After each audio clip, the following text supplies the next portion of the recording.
पाकिस्तान की दिफाई महाज पर एक और कामयाबी। पाकिस्तान ने अब्दाली मिसाइल का कामयाब तजुर्बा कर लिया। ISPR के मुताबिक अब्दाली मिसाइल जमीन से जमीन पर 450 किलोमीटर तक मार कर सकता है। लॉन्च का मकसद फौजियों की ऑपरेशनल तैयारी को यकीनी बनाना था। मिसाइल जदीद नेविगेशन सिस्टम और बेहतरीन खुसूसियात का हामिल है। सदर मुमलिकत, वजीर आजम, chairman joint chiefs of staff committee और सर्विसेज चीफ्स की हिस्सा लेने वाले फौजियों, साइंसदानों और इंजीनियर्स को मुबारकबाद।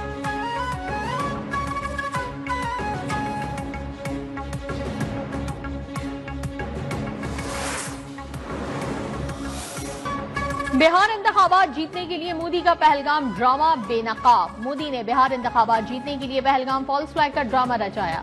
ज़राए अबलाग पर पहलगाम हमले को बिहार इंतखाबात से जोड़ा। पहलगाम वाक़े के 45 घंटे के बाद मोदी वोट मांगने पहुंच गए।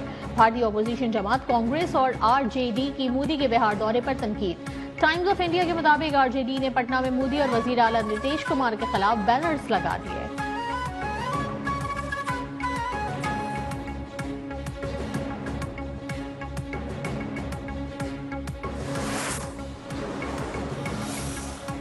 भारत की जानिब से ओछे हथकंडों का सिलसिला जारी। पाकिस्तान से तमाम अशिया की दरामद पर पाबंदी लगा दी।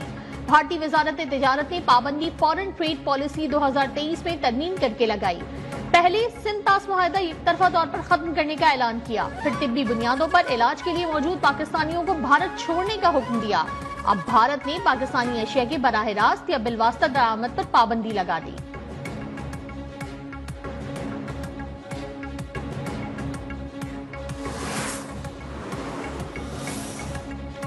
भारत से बढ़ती कशीदगी। पाकिस्तान का सलामती काउंसिल इजलास बुलाने पर गौर। पाकिस्तानी मंदूब आसिम इफ्तिखार ने कहा कि पाकिस्तान खत्ते की सूरत हाल पर गहरी नजर रखे हुए है। भारत की पैदा करदा सूरत हाल आलमी अमन के लिए खतरा है।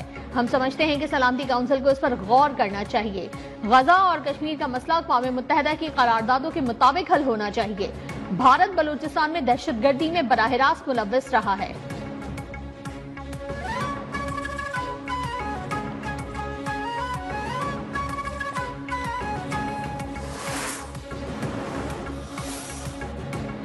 यूरोपीय यूनियन का पाकिस्तान और भारत के दरमियान बढ़ती हुई कशीदगी पर तशवीश का इजहार। दोनों फरीकैन पर तहम्मुल का मुजाहरा करने पर जोर। यूरोपियन खारजा उमूर के सरबराह काजा क्लास ने सोशल मीडिया अकाउंट पर बताया कि मैं दोनों फरीकों पर जोर देती हूं कि वो तहम्मुल का मुजाहरा करें, सूरत हाल को बेहतर करने के लिए बातचीत को आगे बढ़ाएं।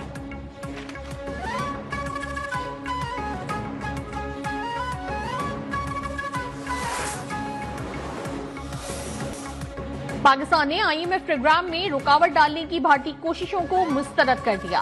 भारत की जानिब से पाकिस्तान के IMF प्रोग्राम को सियासतज़दा करने की कोशिशें की जा रही हैं। आलमी मालियाती इदारे से मुतालबा किया है कि वो पाकिस्तान को दिए गए कर्जों का असर-ए-नौ जायजा ले। ये मुतालबा पहलगाम हमले के बाद दोनों ममालिक के दरमियान जारी कशीदगी के दौरान सामने आया।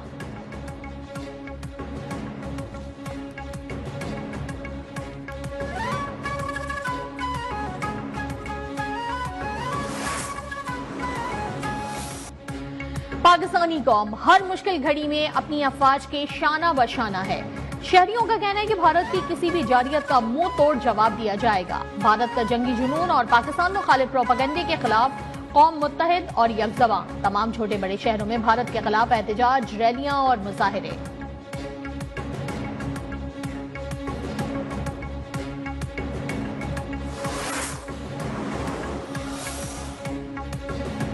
भारत कशीदगी। सेंट्रल एशियन वॉलीबॉल चैंपियनशिप की मेजबानी पाकिस्तान से उज्बेकिस्तान को दे दी गई। फैसला नेपाल में सेंट्रल एशियन वॉलीबॉल फेडरेशन के इजलास में हुआ। फेडरेशन ने इवेंट मुंतकली की तस्दीक कर दी।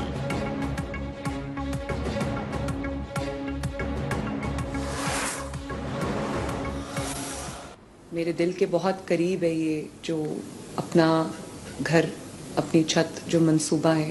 आज हमने जो स्कीम लॉन्च की है, इसमें हमने पहले मरहले में 2000 प्लॉट्स आइडेंटिफाई किए जिनको हम डेवलप कर रहे हैं। अपनी जमीन अपना घर मेरे ख्वाब की ताबीर है। अपनी जमीन अपना घर के तहत 2000 प्लॉट दिए जाएंगे। वजीर आला पंजाब मरियम नवाज का स्कीम के हवाले से तकरीब से खिताब। कहा, पिछली हुकूमतों ने दहाइयों में भी 33,000 घरों की तामीर नहीं की। पंजाब के नादार और मुस्तहिक अफराद के लिए काम जारी रहेगा।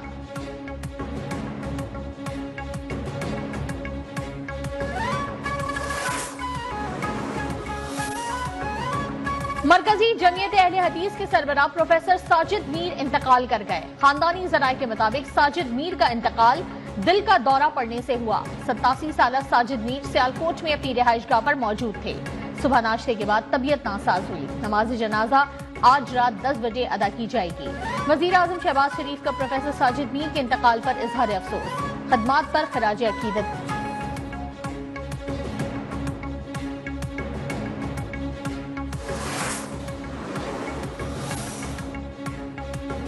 जुल्म के खिलाफ आवाज बुलंद रखेंगे। इसराइली मसनूआत का बायकॉट और एहतजाज जारी रहेगा। अमीर जमात इस्लामी हाफिज नईमुर रहमान का कहना है, भारतीय जारियत के खिलाफ पूरी पाकिस्तानी कौम एक पेज पर है। दहशतगर्दों के खिलाफ पूरी कौम को मुत्तहिद करते रहेंगे। अमरीकी भारत के मौक़िफ़ को तस्लीम करने के बजाय हकीकत को माने।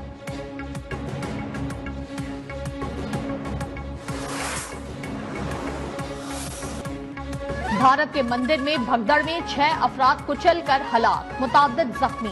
हुक्काम के मुताबिक हजारों अफराद आग पर चलने की मजहबी रस्म के लिए जमा हुए थे। वजीर सेहत गोहा का कहना है कि 80 जख्मियों में से कई की हालत नाजुक है।